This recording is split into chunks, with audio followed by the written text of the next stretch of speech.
Hola. Hola. Hola. Hello. Hello. Hello. Hello. Everybody okay? Yeah. Good. Evening. Evening.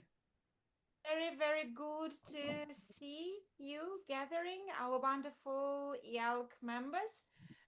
Let me introduce myself and our great presenter to you quickly, in case if you haven't met us before. My name is Julia. I'm the Director of Operations with IALC, and I'm assisting our guru, Nicola Lutz, who will be running this session today, helping those of you who have certain frustrations about building good and productive relationships with agents. So thank you very much for joining us today, and we are very happy to start this session. I think as what Nicola usually does, it will be interactive, right? So we will be talking to each other. So thank you very much for joining, and Nicola, please, we are all yours. Take it away. Good to see you all. Let me know where you're from, first of all, so I know where you're from. Maybe Christina, where are you from? I'm from Germany.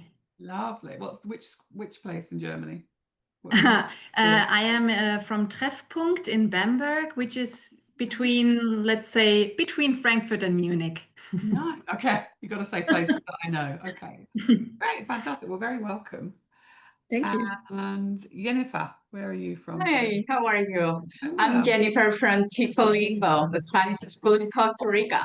I'm Wow. a new member, actually. This is my first meeting with you guys. I'm so excited. Thank you. Welcome. And that actually is Christopher. He's the founder and director of the school. We are from the sunny Costa Rica. Buenos dias. Buenos How is everybody dias. this morning? And yes, like Jennifer said, I'm Christopher. I'm 2 minutes late to this call. I'm sorry. You're lucky. We normally start on time. We're dead strict about it. That's very different for Costa Rica. Guido, where are you from? I'm from Siena, in Italy. Beautiful Siena. Lovely. I know it well. And Claudia? Hi. Sorry, I missed the first section. Are we just saying where we're from? And just saying where you're from till we waited for a few people to come in. Chicago. Wonderful. Welcome. Federico? Hola, buenos días. ¿Cómo están? Hola. Hi, how are you? This is Federico from Guatemala. And as the other colleagues, it's my first time with you. I am from Guatemala and from Celas Maya. I am the director and founder of Celas Maya here in the exact place where we are. It's in Quetzaltenango. Is the second city in Guatemala. It's a nice place. So I invite you to come to know this beautiful city. So I am happy to stay with you, and I have my expectation to learn much about how to manage the marketing for new students. Okay. Thank you, Nicole, and You're nice to so welcome, Federico. And Jasha, if I said that correctly. Jasha? Hi, Yasha. Yasha, sorry. I'm from the Netherlands, from Utrecht, but I'm representing Camille's Language Center. Fantastic. Well, welcome everybody. Good to see you from some amazing places. Isn't that the best thing about our industry? You get to meet some awesome people. So we're going to be looking at sales. So those of you that don't know me, I am a sales specialist. So I work with schools and agents actually around the globe to increase the number of bookings they get from their inquiries, but also for schools to work more effectively with agents in order to get more of their inquiries and stay visible, so that when they're faced with a student or a family, they think of you first. That's what we're trying to do. So all of you work with agents, I'm assuming. All happy to work with agents, okay? So you're going to see on here there's a QR code as well, and that is simply a fast track to a WhatsApp hub. There's tons of stuff on there, but you can WhatsApp me with any questions. We'll do some questions, but if something occurs to you later or in a couple of days, you can use that to just quickly WhatsApp me a question and I'll get to it, okay? You might get the bot first of all, but generally you'll get me. Okay, so we're going to go back to basics as well, just so we're all on the same page. So what are agents, basically? So they're often called counsellors, third-party recruiters, consultants, or education advisors. Some of them don't like to be called the other. So some counsellors don't like to be called agents. So you need to keep an eye on which ones like which terminology.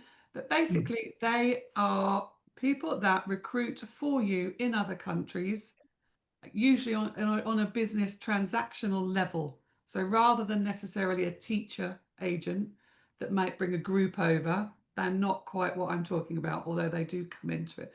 Talking about agents that are given usually a commission per student that they send to you. Okay, that's what I'm talking about when I'm talking about agents. So there are loads of them around the world. With my other hat, I work for Study Travel, and we have lots of statistics on there for free. So let me know about that. This is the approximate distribution of agents in the world. And these will send to all sorts of countries all over the world. So this is the distribution of what we're looking at. So the idea is to prevent risk.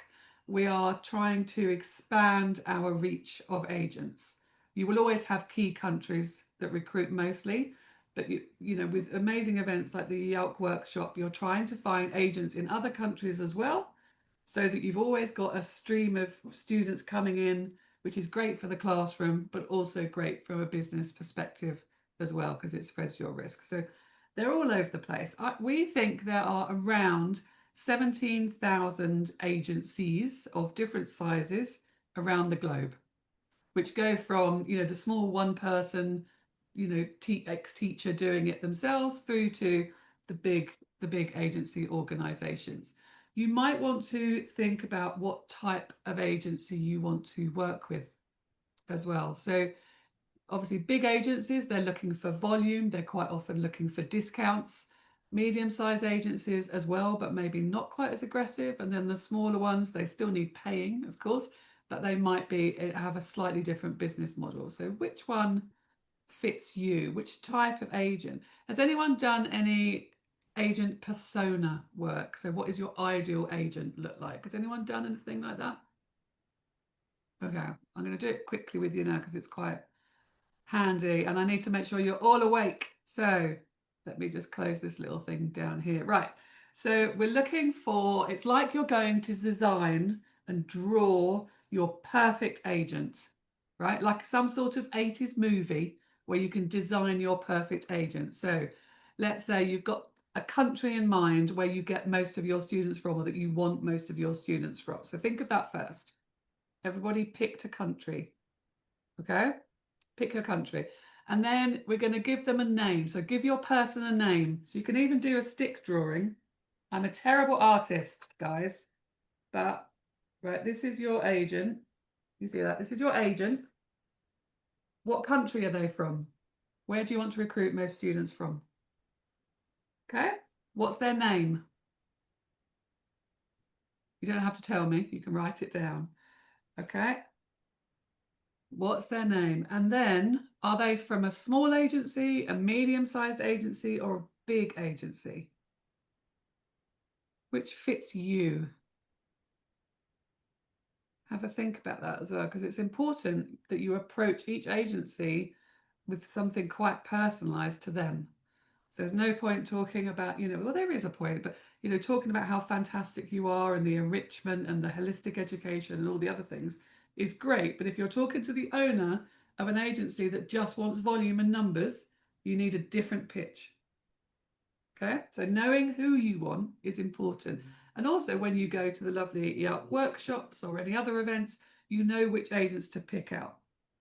So have an idea of your person, your stick person, and their name and where they are. Is it a big agency, medium, or small? Do they specialize in the language that you offer, or do they do all languages? What kind of commission are they looking for? What kind of marketing do they do? So just have an idea, build a picture of your agent, because when we are selling, we have to decide what's in it for them. So it's no good us saying, here's information about my school and my language and my activities and my accommodation. That is like throwing information in someone's face. What we want to do is find an interaction where we see if we have a fit with that agency. And so if you want to fit every agency, we kind of do, then you need to know how to pitch to a big one, a medium one, and a small one. And they're going to have different needs. So that's the first thing to bear in mind, is who you are selling to. Everybody got that? Okay, I think I've also got some templates to do that, or I think I might even have done a session before. I think I've done a session before on that, haven't I, Julia? Okay, let me just get back to here. Right, so we have different agents, different shapes and sizes throughout the world. We need to know how to approach them. So most agents will be pupil-led, they will be student-led, so they want a good outcome for their student. Some agents, there will always be some agents, just want the numbers. But most agents are great agents, actually, and they do want the best outcome for their students. You can look for accreditation to find good agents. IALC obviously have their own recognised agents. Then there are reference checked agents on study travel, and British Council recognise agents, and all sorts of ways to find out. And actually you have a brilliant network of other schools that will help you find out if it's a good agent or not, because you all work together. They are all going to want a commission because it's business. What you'd pay in commission is entirely up to you. The average is about 15 to 20% globally, but obviously that depends on many different factors. You can also stagger your commission if you don't already. So you might say 15% for your first number of students, whatever that is, and then 20% if you hit another level, etc. Or you might give a scholarship away when they hit another level. There are various ways of incentivizing them. But I'm going to tell you now that most agents don't care if you give them a target. So I know lots of schools will do this, and they say, we'd love you to sell 200 student weeks next year. And the agent's going, That's just, they're working to their own targets. They don't need you to give them their targets. If you work together with them to say, we're going to get more students from you, we would love that. And here is how I'm going to help you do that. That's a different thing. That's a much more effective play. Some of them will charge a handling fee to their students, if you don't already know this. Depending on the market, some of them will charge a consultation fee or a handling fee as well. Usually that's market specific, so I wouldn't worry too much about it. The commission is your part. Some of them will also ask you for marketing contributions. Again, you can't really be paying every agent. You need to work out which one is most likely to send to you. Lots of agents also have their own events. So you'll probably find as you start approaching agents, they'll say, yes, we'll send you students if you come to our event. And again, you can't go to every agent event. It just becomes too expensive. And unless you know that they are going to send you a certain number of students, it's quite tricky to know. And they won't generally be able to guarantee that. So just play that one quite carefully. But they can be really, really good lead generation. They show support of that agent. So how do we find agents? Any questions so far? Everyone okay? Okay. Good stuff. You can just unmute yourself and ask me, or you can stick it on WhatsApp later if you want to. So how to find agents? Obviously, IALC do plenty to help you find amazing agents. So that's your first port of call. There's Study Travel Network, where you can find agents for free. And there is a guide on there on how to do it. But also, if you would like to know how to do that, I can put you in touch with someone that will just walk you through how to do it. You can just go and look up any of the agents on the network for free, see if they do, for example, Spanish in Latin America, or Italian in Italy, or English in the US. And you can go and find them. You can filter by whether they're reference checked or not, or whatever.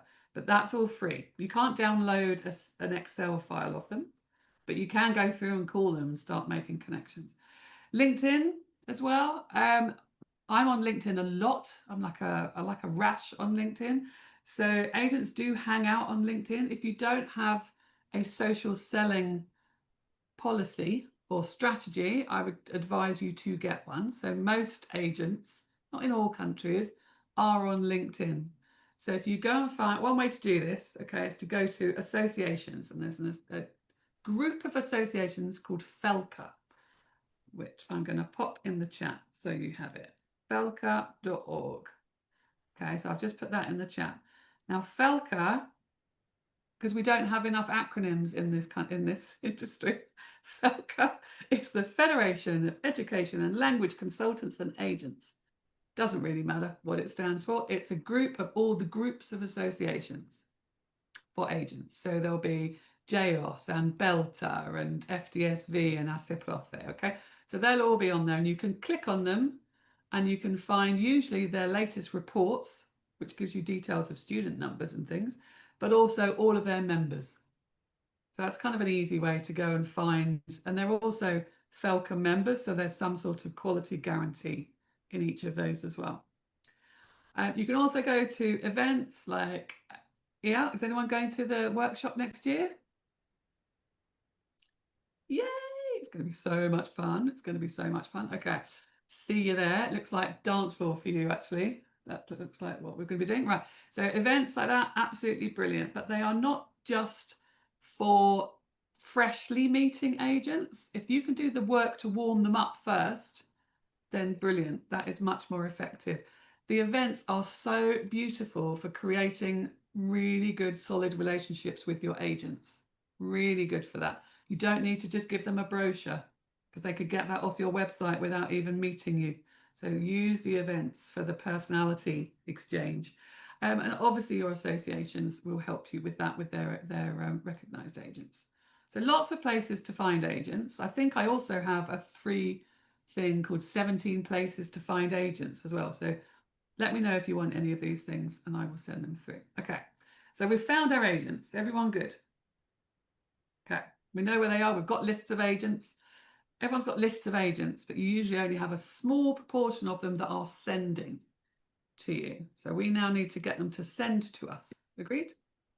Yes. Okay, so how can we stay visible to them? I'm going to stop sharing here because this isn't a particularly useful slide. How do you stay visible to agents currently? So you might go to events, and you probably, does everyone have an agent email newsletter? Put your hands up. You got an email newsletter for agents? Okay, if you don't, you can, right? So two things I'd say about this. Agents love a newsletter, but they don't want it always to be about you, which sounds weird. They quite often want you to show them how they can sell you. So it's a bit different to a student or alumni newsletter where you kind of say, we did this, we've got this is exciting. If you position it more for agents, you can tweak the same newsletter actually, but position it more for agents. So here are three things to tell your students about our school that will help you sell our programs. Maybe do that every month. Or here are 3 stories that you can use for your students to talk about us, because we know that stories sell, right? So you might say, student A from blah, blah did this amazing thing. Student B told this funny joke and everyone laughed. Student C did whatever it might be, because they want to remember the stories rather than small class sizes, this many activities, and they can get that off the website. Give them tools to sell. That's what I would recommend. And if you don't already have a newsletter, so the thing about agents is they always need the same stuff all the time. They may have a Black Friday promotion or a New Year promotion, but generally throughout the year, you just need to keep reminding them of things, because they've got loads of schools fighting for their attention. So reiterate your main sales points to them and give them fresh takes on it. So if one of your sales points is your location, for example, and you think you've told them 1,000,000 times that location is absolutely brilliant, and so you think they've got it, but they've got 40 other schools they've just met at Alfie and 30 other schools here and emails coming in. You have to keep telling them, but say it in a different way. So rather than saying we've got a great location in here, just say our student blah blah loved our location, they went round to the coffee shop round the corner, and then they came back and it was blah blah. So give them a story around it.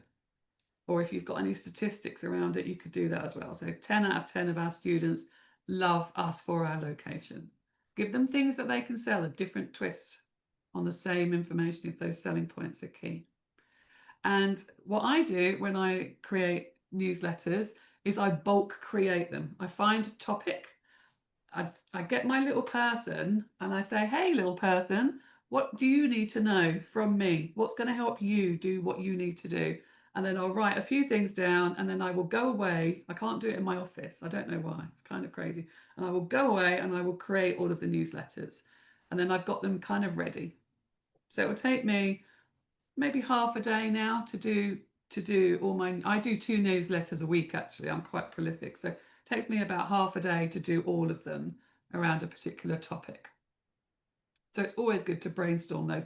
And if you don't know where to start, look at your conversations with agents, the past conversations that you've had and the questions that you're getting over email, and write them down.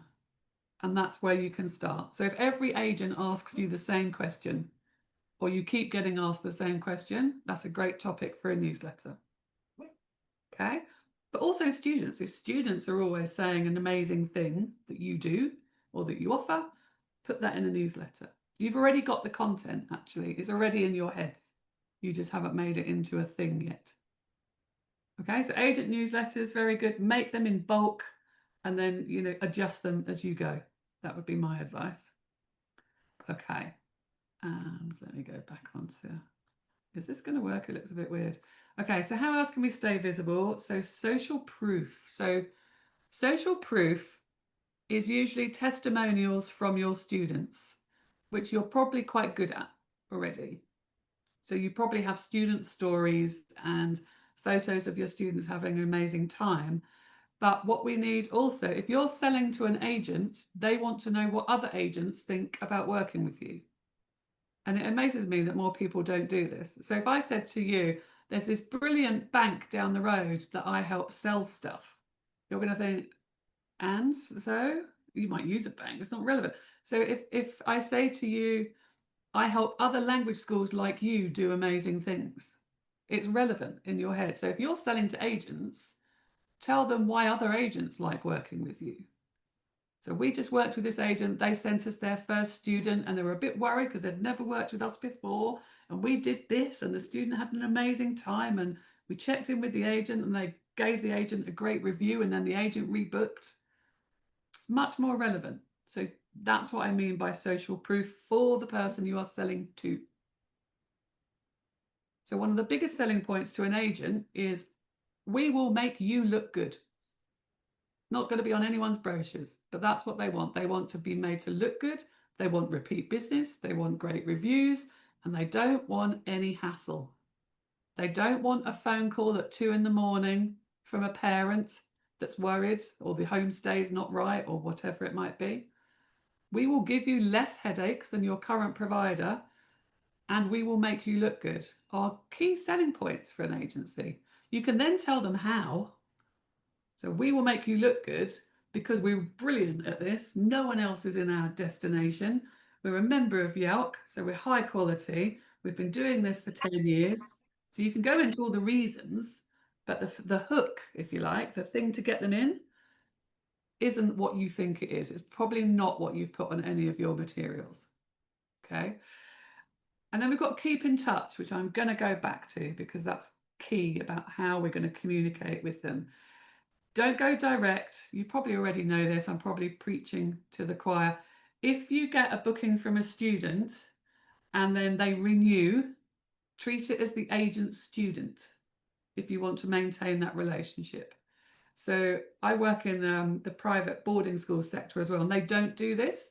And then they wonder why the agent doesn't send them any more. So that agent's invested, obviously, all of the marketing into that. So don't go direct, ideally. And what's interesting is some schools I've worked with, not IALC members actually, but they have given a 20% commission to their agents. But then if someone comes direct, they go, we're saving so much money, but then they give a 20% discount to the student. So it makes no difference to me. You would rather have someone marketing you constantly in that country and sending you steady stream of students, right? So don't go direct. Don't mess with your agents, okay? They're your partner. not just your supplier. So treat them like a member of your team. So a team that you won't, not necessarily someone you speak to every day, but you do need to maintain that relationship.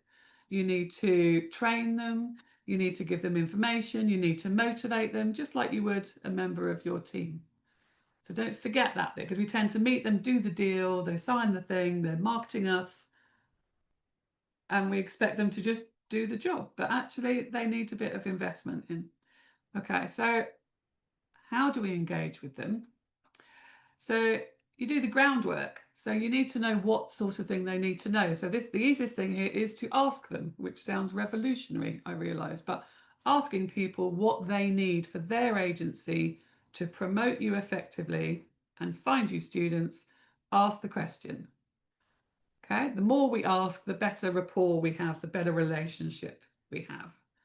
Okay, and then we're going to help them as well. What do they need to look good? What do they need? Do they need materials from us? Do they need joint webinars? Do they need Instagram live sessions? What do they need from us to do their job as well as they can? So offer to help and be constantly offering to help. Brainstorm yourselves with what things you can do to help your agents.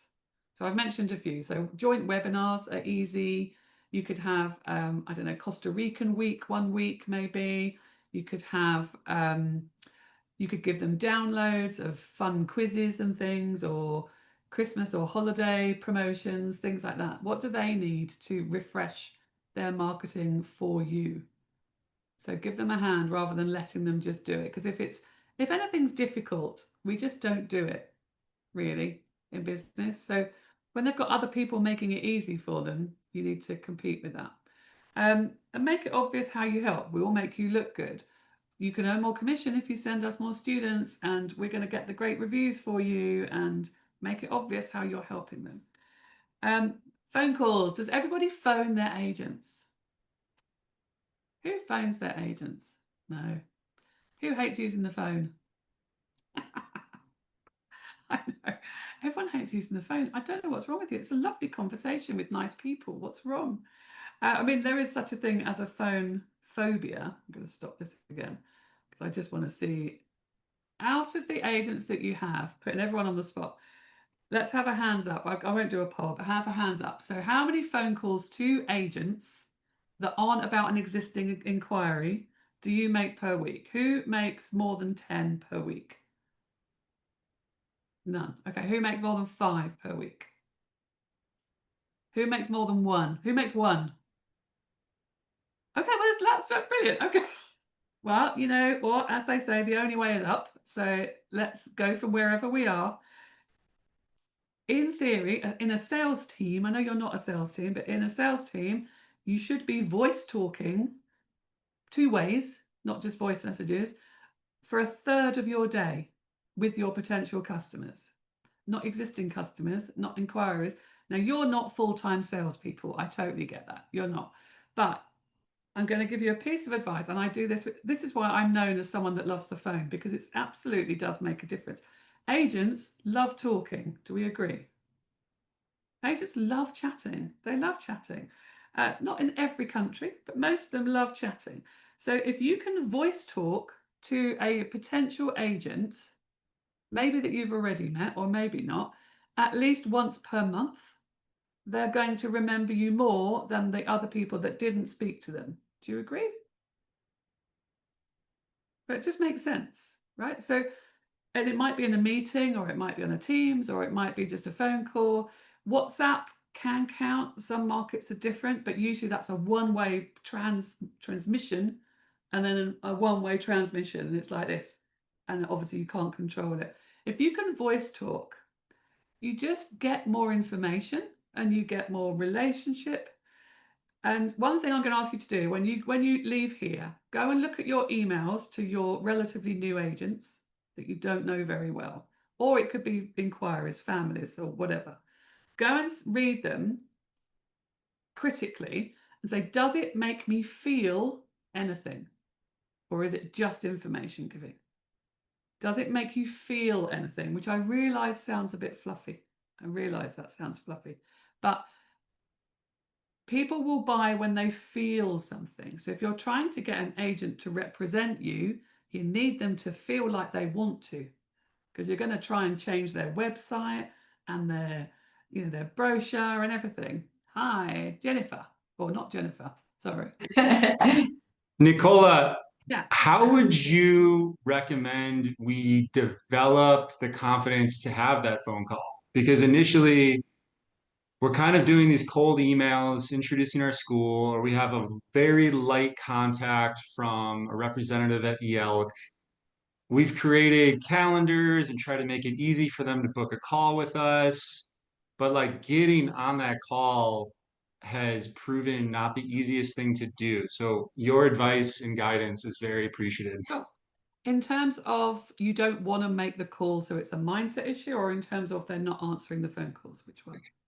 Like they don't take the initiative to book a call with us. No, why would they?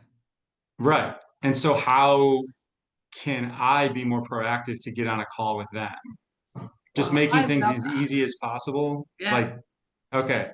Okay, so what I'm going to suggest you do is you get your list of agents that you want to onboard. You've probably sent them emails and stuff already, so they're probably already a little bit aware of who you are. And if they don't know who you are, they'll know who IALC is, for example. So you can use different ins.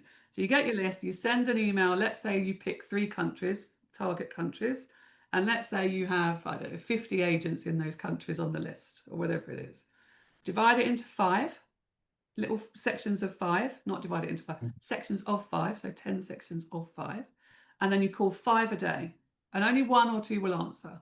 So don't have amazing expectations. And all you're going to do is sell the appointment. That's all you're selling. You're never selling the school or Got it. a contract. You're just saying, we have this amazing school. We're an IALC member. I know you're a brilliant agency. So have you got 10 minutes to spend with me so I can find out more about you and you can find out more about us? If you have 10 minutes now, great. But if not, what about next Thursday? Beautiful. That's Okay. all you do. You're never selling the whole thing. We get a bit panicky in phone calls that we've got to do the whole pitch. Yeah. You The haven't. whole like download. Yeah. Yeah, no, you haven't. You've only got to, in any sales situation, in any industry ever, you've only, and in fact with children, and I talked to Julie about it. So when you need a child to do a thing, you don't say, right, we've got to put your shoes on, get your bag, get your coat, do your homework, get out the door, walk to school without petting all the dogs on the way, and then you've got to go to school. You don't give them the whole list, do you? You just go get your shoes on. And in your head, Yeah. you're thinking, come on, we need to get your shoes on. And then once they've done that, you go, brilliant, have you got your coat? And then they go and do that. And I'm not treating our agents like children, but it's just an analogy to get you think of you're only getting to the next step. So And typically, I imagine we're hitting some sort of receptionist at the front desk and probably not a decision maker, but can connect us or at least book us 10, 15-minute call with a decision maker who could be an important connection that we would meet at a future conference or could at least jumpstart some sort of relationship now before we meet them in person. That's kind of our initiative before the big trip I think it's in May, right? April. In April? Okay. April.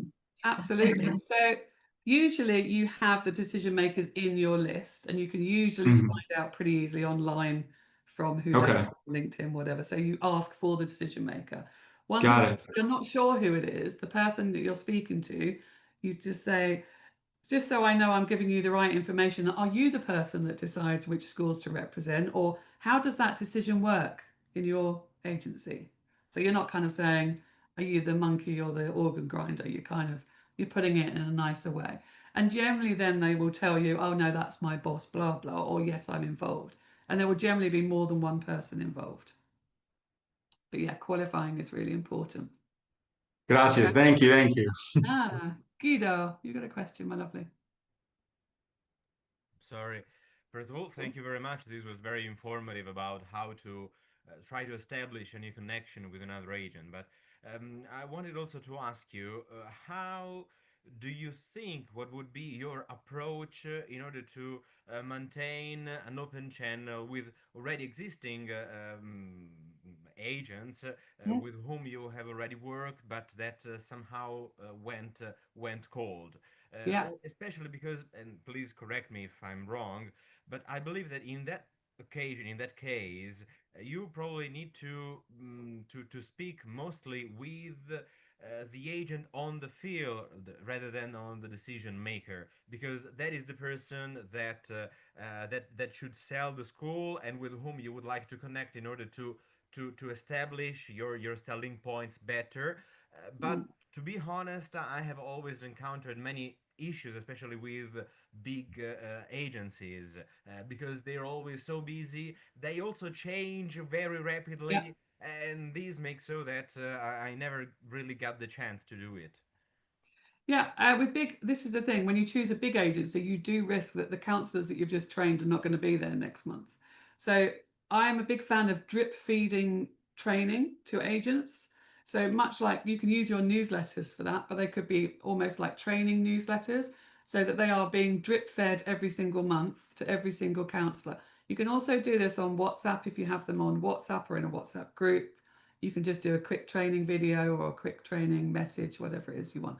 And I would start creating cheat sheets for how to sell you as well. Generally, that's what I would do. A cheat sheet, like a fact sheet of this is how to sell us. Main points, main starting date. It could be electronic with links and things, but then you make sure that every counsellor has that. And I would book in the training as standard. So whatever you feel you can do and whatever you think that agency might need, and it would be a discussion between you.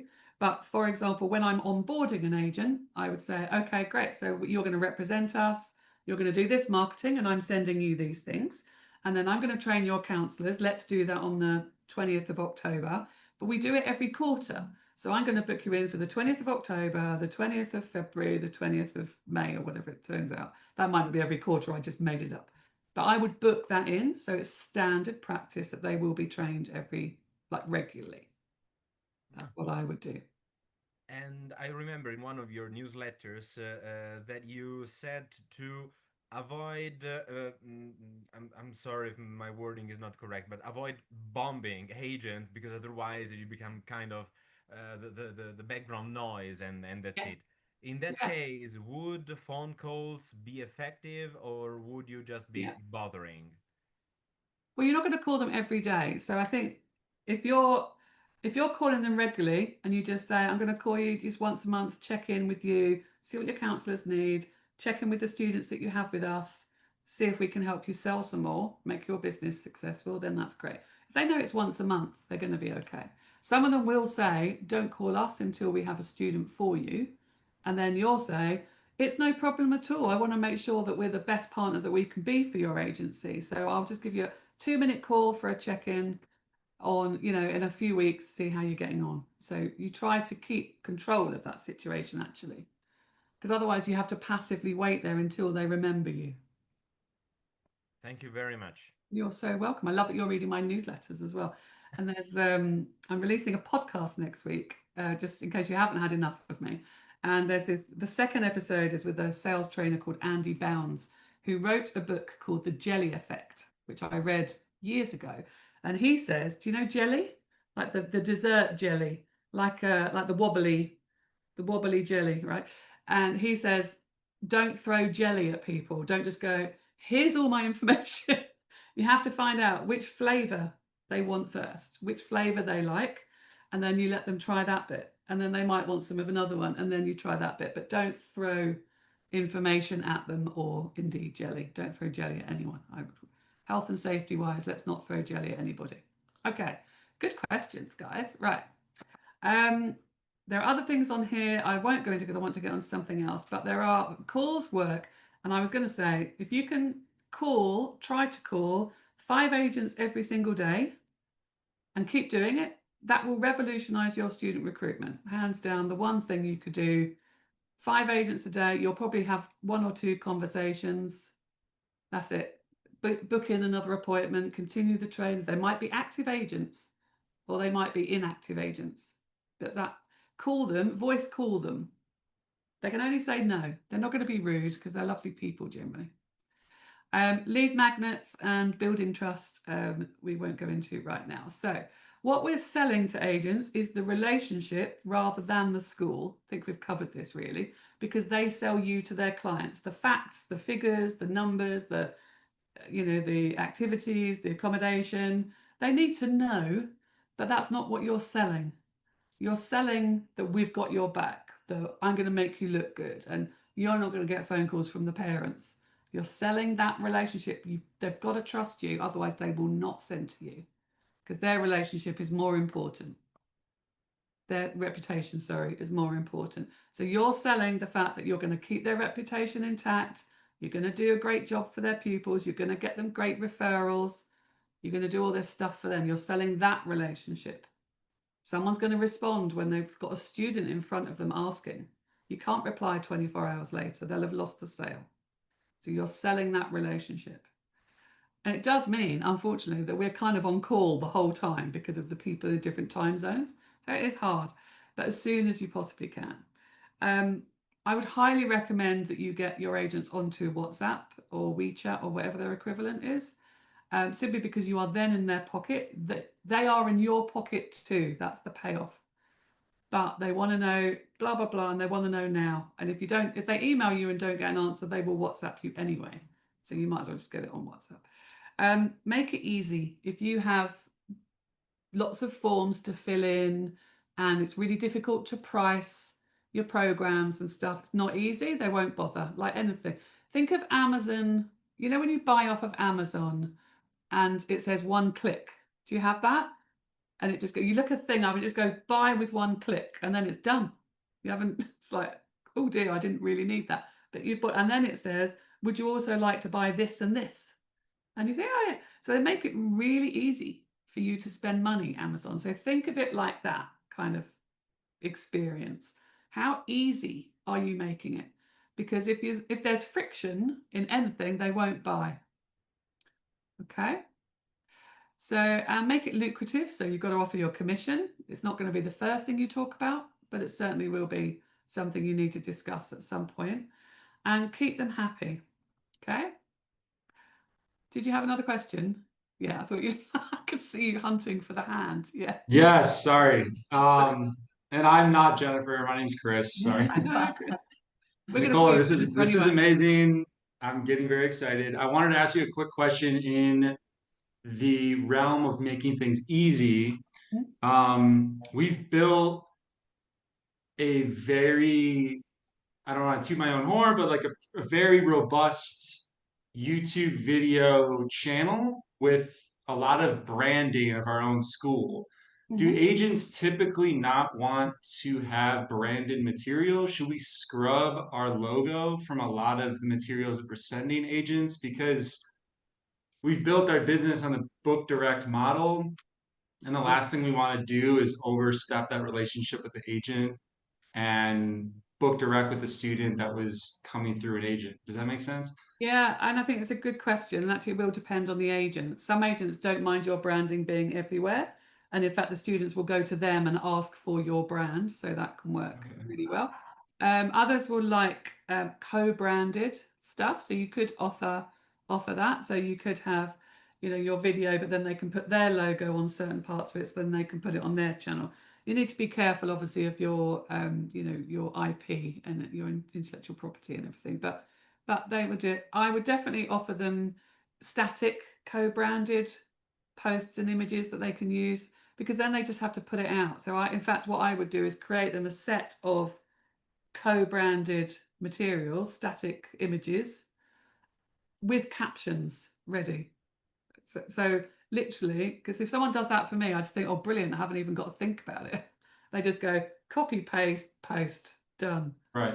They're much more likely to do that than if you say, here's an image, and then they've got to go and put their own logo on it, and then they've got to think of a caption. The easier, the better. Okay.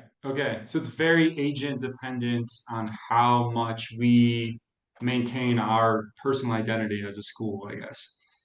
Yeah, but I think generally it's okay to have your logo on things. I don't think that's really a problem. Agents won't really mind, but you can offer, and they might be more inclined to use it if it's co-branded. Okay, good stuff. Thank you, thank you, thank you. You're so welcome. You're so welcome. I'm loving all the questions. So how do we stand out? I think being aware of what they want from you as a school partner is really important, but we have touched on that already. Social proof and trust, case studies, testimonials, especially from countries like theirs, even if they don't send to you already, how you work with other agents, what other agents think about you, rubbing shoulders with anyone that is of influence that can lend you that kudos is good. So they need to be able to trust you. And you see, follow up is my thing. And I know we've covered it before. Follow up, follow up, follow up. That agent, if they send to people like you, will always be a lead. So we're always going to contact them. It might be once every 6 months, but we're still going to contact them. Christina, how can I help, my lovely?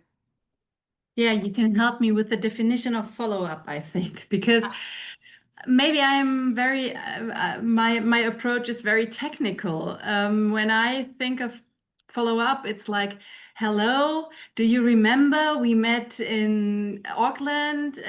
You told me you liked our school. I gave you my heart. Maybe you remember that I gave you my heart in remember the heart. the gingerbread heart. Delicious. So this is always like the hook, this heart, and then but then Then what? nothing happens. So and then that was one follow-up, and you write here 3 times follow-up. So what would I do in the next follow-up email Okay. or whatever?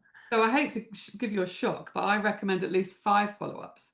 And with agents, you would continue and continue. And that the whole book on this side is about how to do that. But Yeah. in brief, you would lay it out. I mean, if you like process and systems, then this is good. You just say, okay. And this is for after an event. So actually, it's a bit easier. So, you've got the event. In the event, you try and set up the next follow-up with them, with their approval. So you say, it's great, but we're meeting 30 schools and we're really busy. Why don't I send you the stuff and you take my heart, which is lovely, and let's have a meeting in 2 weeks' time. And then you get that meeting in the book, and then you send them your stuff, and then you send them a reminder for that meeting, and then you have the meeting. So you've already done that follow-up, which is really the important one, because that's where you solidify everything that you've just done. So every time you have a meeting or a communication with an agent, try and set the next follow-up. And if at all possible, send a diary invitation for that follow-up as well. That's what I would do. Or an agreement. And would you also do this with agents with whom you don't click in the first meeting? Yeah. Why? Because it might be that they're just having a bad day, or it might be that's not the decision maker. But yeah, I would. Okay. I would. Because I think you can have a business relationship based on business with people that you trust but don't necessarily like. It's always better to do with people that we like, right? But if they're going to send you students and they're going to pay on time and everything's going to work well, then we'll take them. As long as everyone can be professional, then we're good, I think. Okay. Then in terms of follow-up, so we do events, and then you've got the next follow-up, and then we're going to build in extra follow-up. So you just decide when you're going to do them. So I'm going to leave 2 weeks, and then I'm going to leave another 2 weeks, and then I'm going to leave a month, and then I'm going to leave whatever you decide. And only you can say that. I train people to do this, but it's got to be personal to you, because I could say, I think follow up after 2 days and another 2 days, then 5 days, etc. But if you're going, no way, that's too stressful, you're not going to do it. So there's no point. And so once you've learned when, you then do the how. Is it going to be a phone call, a WhatsApp? Are you going to try a Teams? Are you going to go and visit them? Is it going to be at another event? Is it going to be a DM? How are you contacting them? And you mix those up. Don't just email every time. Pick up the phone, DM them on LinkedIn or Study Travel, whatever it might be, but mix that up, okay? It's because you need to be omnipresent. They need to see you everywhere to trust you. And I mean, there are certainly brands I have bought from because I kind of trusted them because I'd seen them everywhere. But they weren't great brands. And actually, McDonald's is a good example. Nobody really trusts McDonald's, but because they're everywhere, it feels kind of safe. You feel familiar, but it's not actually a good for you kind of brand, right? Anyway, so once you've done the when and you've done the how, you then need to know the what. So what are you going to say? And so that's the tricky bit. But it could be, we've got this new thing happening. Didn't you enjoy my heart gingerbread? Here's a recipe to make your own gingerbread. Here's a Christmas competition or Christmas markets. In Treffbank, you probably have lovely Christmas markets. Come and visit us. Are you going to the IALC workshop? Would you like some training for your people? Would you like some of these co-branded materials? There's always something to talk about. And that's just the added value piece. So you're not selling, you're adding value because you're just kind of trying to get them to say hello to you at this point. And then you have one call to action, which can be whatever you want it to be. It could be make an appointment with me. It could be reply to me and tell me your favorite biscuit or whatever it might be, whatever's relevant. You just want them to engage. That's all we're doing. And that's it. And then you build it out and you follow it. And then you keep following it and testing it. And then you move it around a bit. And then you test it again. I'll bring some of my books to the next IALC workshop. So if I see you there, you can have one of those. Okay. Your book is here on my desk. Have you not read it? You have the time to read it. That's so funny. So in there, it tells you exactly what to do. All right. I know. I was talking about doing an audiobook, but then I found out no one actually likes audiobooks. So I haven't. You like audiobook? I might do a little drip-fed kind of audiobook at some point if I can find AI to help me. Okay, so before they can sell you, agents need the information, the training, the materials, and to love us. We need a relationship with them. Okay. So how are we going to do that efficiently? We're going to build trust. So every agent newsletter I'd recommend, write it, walk away, come back to it and say, what do I feel? Do I feel like I trust them? Do I feel like they're good people to work with? Do I feel like they've got my back with my students? Excuse me. So they've got to feel stuff. Excuse me. And then, and again, I'll be on WhatsApp this evening. They do just WhatsApp me if you've got any other questions that kind of come up afterwards. So how often are we calling our agents? How often now are you calling any agent? Nobody calling any agents. All right. How many are you contacting your agents? How often are you emailing your agents? Guido? No, Excuse me. We honestly do not call them very much, but we are in rather constant contact with them, not all of them, and without honestly, without putting it in the calendar. So actually it's kind of by heart, which is, I guess, the problem. But every now and then we say, okay, let's see some figures. Let's see which are the agents that are now not sending any longer as many students, and let's contact them to see what's going on. But we usually do it via email, and in the email I always ask if they would like to. I mean, I offer an appointment on Zoom. Actually, this is what I do. I try always to switch it to a voice channel in order to see one another, because I guess that it can be preferable, but at the same time, in order to not be intrusive, I start from the email, which probably, according to what I hear from you, is not the ideal solution. It's a good in. So you can send an email and then say, oh, I sent you an email. So that feels like a comfort blanket if you don't like calling, I think. For me, I've been doing sales for 30 years. So I just think I would rather call and find out and then send them an email and book a follow-up with them. And then it's just done. So there's no hanging around because I'm quite impatient, which is a problem in many other areas. But in this one, it works quite well. So I think if you could just do one thing after this, then set aside 15 minutes a day, half an hour max, but 15 minutes a day, call 5 agents every day. You can forget everything else I said if you don't want to do it. I know that if nothing else, that will revolutionize what you do. And actually I did, in fact, Kevin, the president of IALC, is in one of the podcasts, and he was saying that was one of the biggest revolutionary things we did with him was pick up the phone first. You get an inquiry, phone them. If an agent sends you an inquiry, call them and say, got your inquiry, I'm really chuffed, I'm on it, I've got it, I'm going to reply to you today. You don't need to do the email for hours. But what if they've sent that to 3 competitors and someone else calls them, or they get to the quote before you do and they write a better email than you do? You've just got to win a little bit extra attention. And the one that looks after us is the one that we always love, right? So you bet some of you go to a coffee shop, a restaurant, or a shop where you probably pay a little bit more, but they know you, they know your order, they make you feel good, or the whole atmosphere feels nice. People will actually pay more for that. No one buys a Rolex to tell the time. They buy it because it makes them feel something, or makes other people feel something about them. So nothing else. Go and do five calls to agents per day. Get organized with your agents. So we do active, dormant, and inactive, or cold agents. Start with your active. Make sure you've spoken to all of them within the last month. If you haven't, you're going to lose them.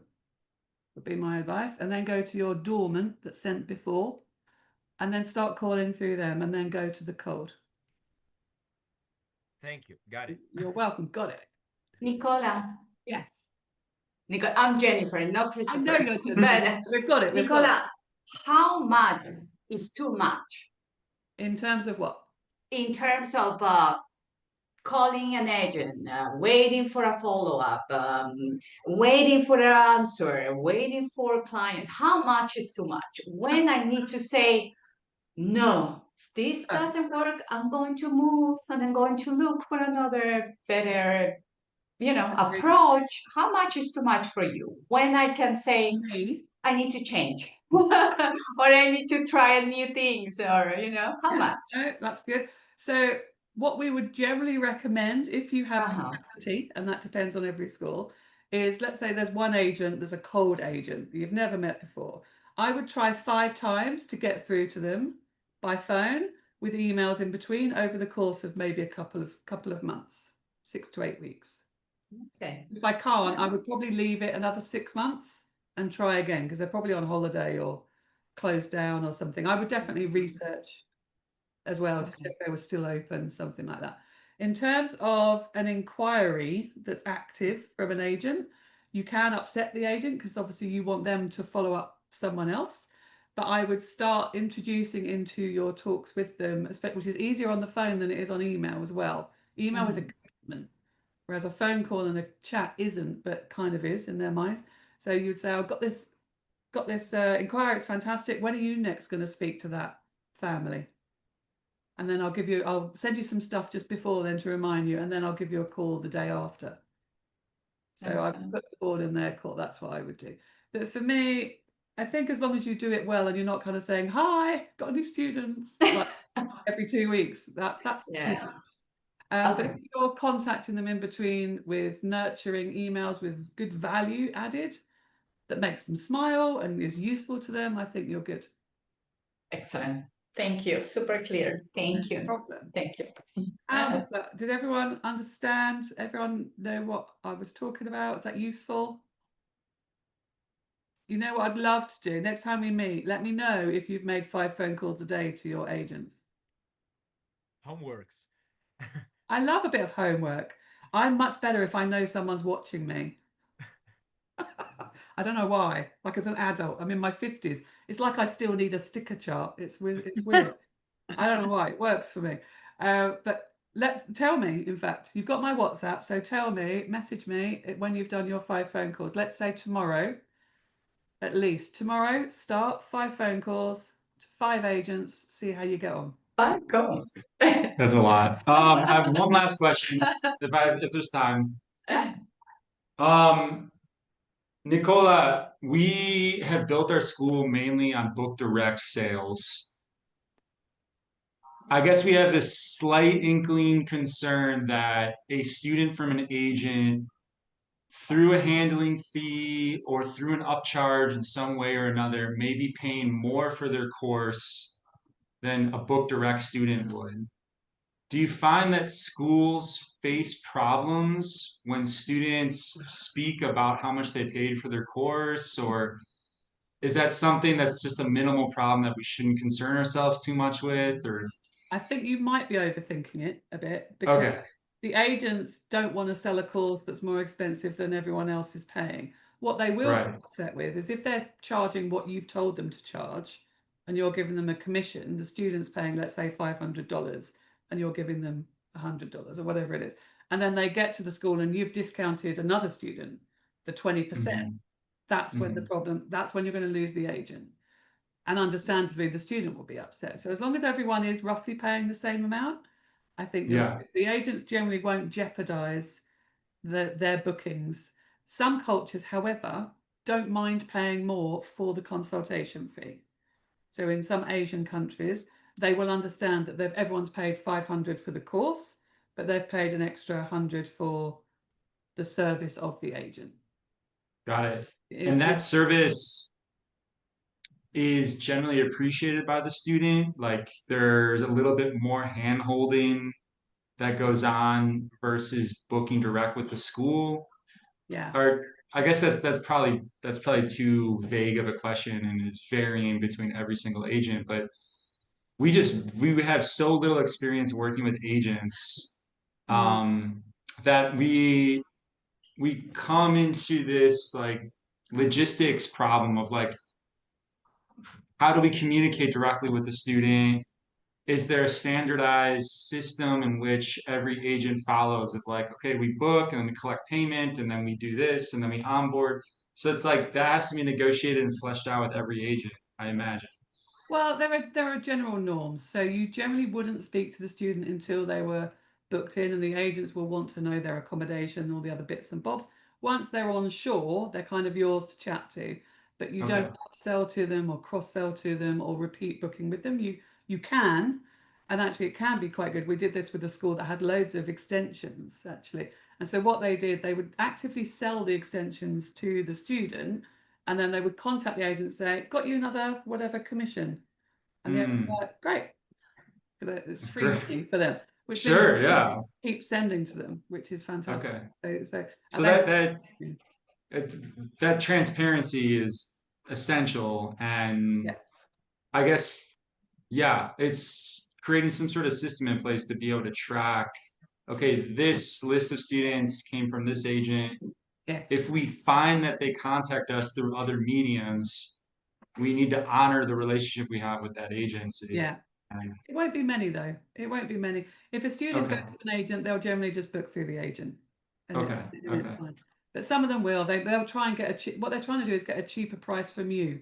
So you do have to be careful that you're not going to then discount and undercut your agent, because that's an easy way to lose the agent. So as long as everything's transparent, some agents will send you a list of everybody that they had a conversation with about you, and then you look at that list. You could do that as well, but most of them will be on top of it, because that's how they Right. Awesome. Thank you. No problem. Exciting. Good. Well, I'm looking forward to meeting many of you over the next few months, maybe, but also for sure in Italia. Thank you so much for having me. I hope you found it useful, and let me know how you get on. Much, Nicola. Very, very useful. We will be buying the book. Thank you Thank you, for Nicola. our members for being active today as well. Yeah. It always works when you ask questions, when you have an interest, and you will really do the homework, calling 5 people a day, and we will soon check on your progress. Yes. Let us know. Very exciting. Thank you all for coming. Good to see you all. Thank you very much. Thank you very much. Welcome. Thank you. Hasta luego. Adios. Ciao. Adios. Auf Wiedersehen.